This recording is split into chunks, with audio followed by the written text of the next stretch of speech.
Et bienvenue à toi dans cette nouvelle petite vidéo. Cette fois-ci, on va voir la lipolyse. C'est un cours que j'adorais en P1, je sais pas pourquoi, mais je le trouvais court et hyper logique. Donc voilà, j'espère que ça ira. Je trouve que le nom des enzymes, il est pas... Enfin, franchement, ça va. C'est un cours, c'est chill, vous allez voir. Après, ça se répète beaucoup en lipidique, donc au bout d'un moment, on commence à avoir la logique. Mais là, ça fait plusieurs vidéos que je vous fais sur, du coup, sur le métabolipidique, donc je pense que ça commence à rentrer. Et franchement, je pense que vous avez bien aimé cette vidéo. J'ai essayé de la rendre cool. J'ai essayé de faciliter un peu les réactions, tout ce qui est métabo et tout. Donc voilà, vous m'en direz des nouvelles et je vous laisse avec la suite. Je ne vais pas plus parler. Je vous souhaite bon courage pour cette vidéo. Normalement, elle n'est pas trop longue, donc ça devrait aller. Et voilà, j'espère que ça vous aidera à comprendre. Ok, donc c'est parti pour ce nouveau cours. Donc là, on va voir la lipolyse. Alors juste avant, je vais insister sur un truc qui pour moi est important parce que des fois la prof va faire des QCM en vous parlant de réaction inverse. Et ça, c'est vrai qu'il ne faut pas se tromper. Donc, vous avez les triglycérides, ok? Vos triglycérides, si jamais j'ai besoin de les dégrader, je vais vouloir faire des acides gras, ok? Dans ces cas-là, je vais faire la lipolyse, ce qu'on va voir aujourd'hui. Donc, la lipolyse permet de dégrader mes triglycérides pour en faire des acides gras, ok? Puis mes acides gras, mon but étant de faire de l'énergie, donc de faire de l'ATP, je vais vouloir avoir des acétyl-CoA. Pourquoi? Parce que vous avez vu avec les cours de Julien que l'acétyl-CoA a un devenir qui me permet de fournir de l'ATP, ok? Donc, pour passer d'acide gras à acétyl-CoA, je vais utiliser la bêta-oxydation. C'est notre prochain cours. Donc, ça c'est important. Là, on est dans la voie de catabolisme, ok? On dégrade les molécules pour faire de l'énergie. Et de mon acétyl-CoA, je peux aller vers le cycle de Krebs, ok? Mon objectif étant de faire de l'ATP. Ou sinon, je peux faire du cholestérol. Ça, c'est un peu à part avec l'HMG, CoA, etc. Ça, on en reparle très bientôt. C'est avec tout ce qui est corps cétonique et tout. Enfin, vraiment, ne vous en faites pas.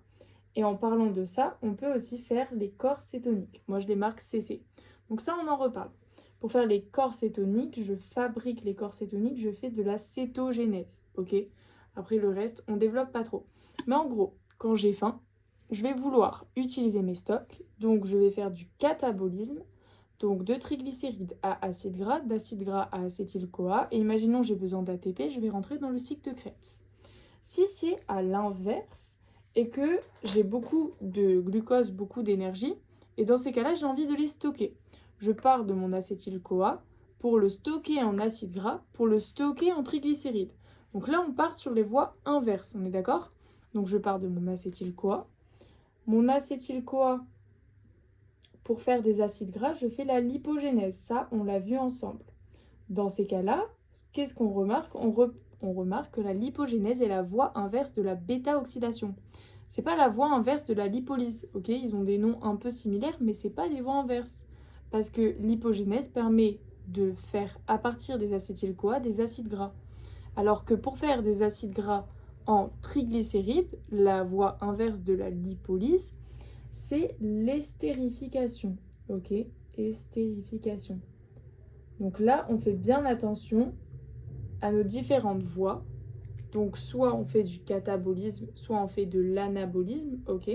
Si je veux dégrader ou si je veux faire des stocks. Et dans ces cas-là, vous voyez bien vos réactions du coup inverses qui sont l'une en face de l'autre. Donc ça, c'est important d'avoir ce schéma en tête. Vraiment, c'est la synthèse globale de toutes les voies métaboliques qu'on peut prendre en voie lipidique. Donc dans notre cas, on va insister sur la lipolyse. Ok, on commence par une petite introduction. La lipolyse, elle a lieu quand?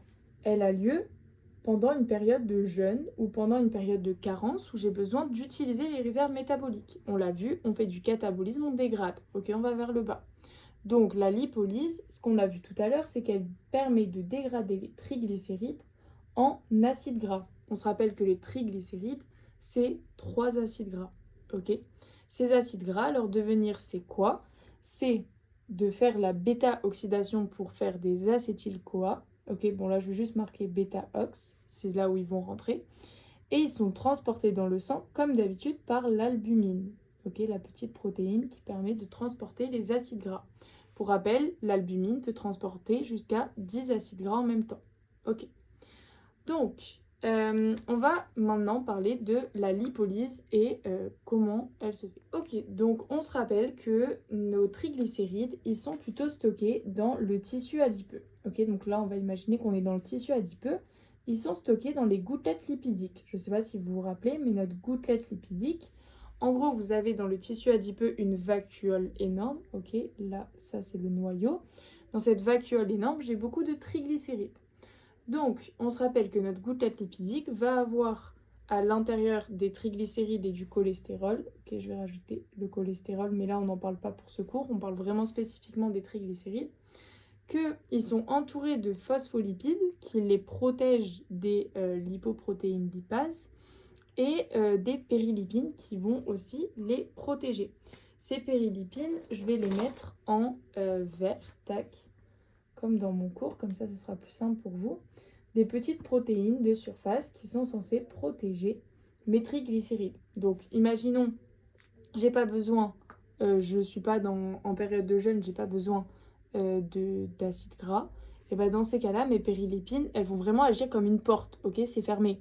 Alors que si j'ai besoin, elles vont hop s'écarter, ouvrir la porte et dans ces cas-là, laisser l'accès aux enzymes qui vont pouvoir dégrader mes triglycérides. En gros, elles vont permettre l'accès à, du coup, dans notre cas, la lipase hormonosensible.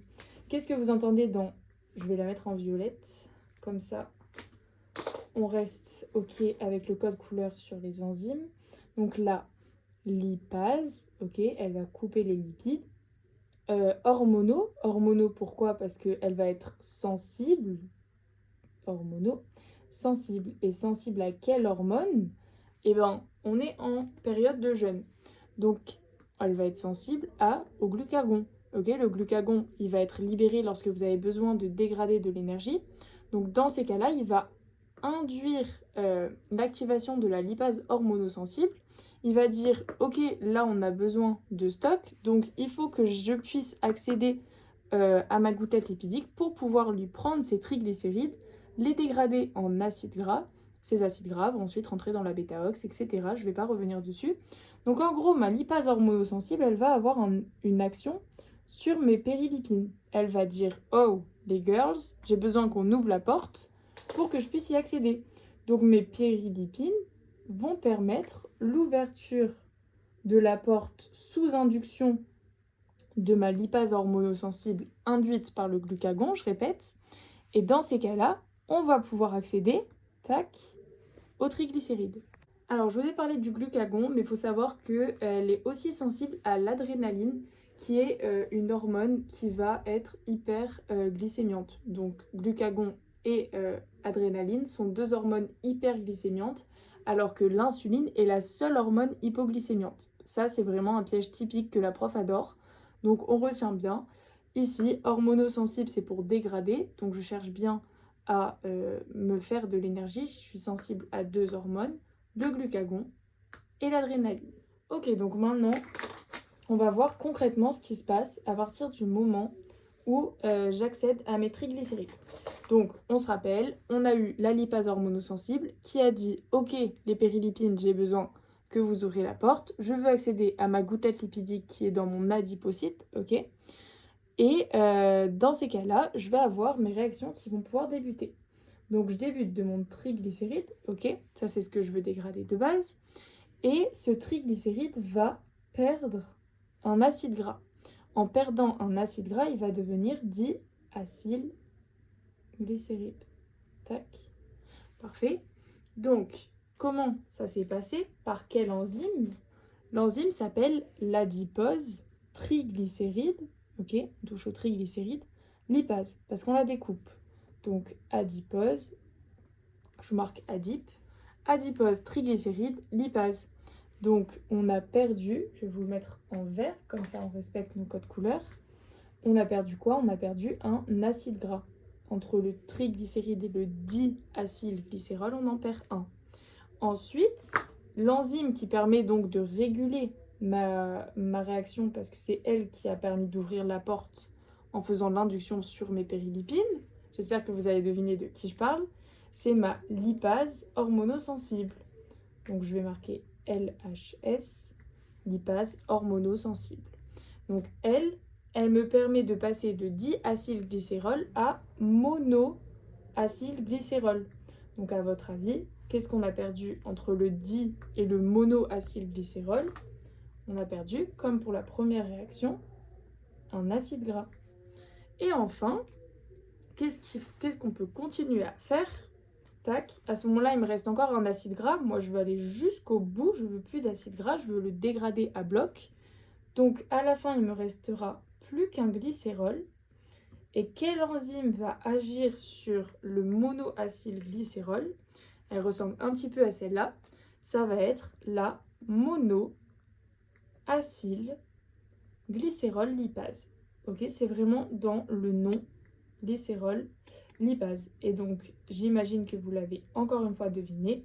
Qu'est-ce qu'elle me permet de dégager? À nouveau, un acide gras.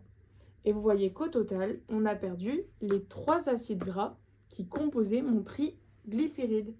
Et après, quels sont les devenirs? Du coup, ces 3 acides gras, ils vont pouvoir aller faire la bêta-oxydation, ok, pour ensuite donner un acétyl-CoA qui pourra, on l'a vu dans l'introduction, faire ses devenirs. Et mon glycérol, lui, il va rejoindre le foie parce qu'il va être utilisé dans la néoglucogénèse. Enfin, il peut l'être en tout cas, parce que la plupart du temps, la néoglucogénèse, elle va être faite pour faire du glucose, pour me donner de l'énergie, et cette voie est plutôt utilisée quand j'ai besoin d'énergie. Donc en toute logique, le glycérol peut aller dans la néoglucogénèse. Et oui, c'est déjà fini, donc j'espère que ce cours vous aura plu.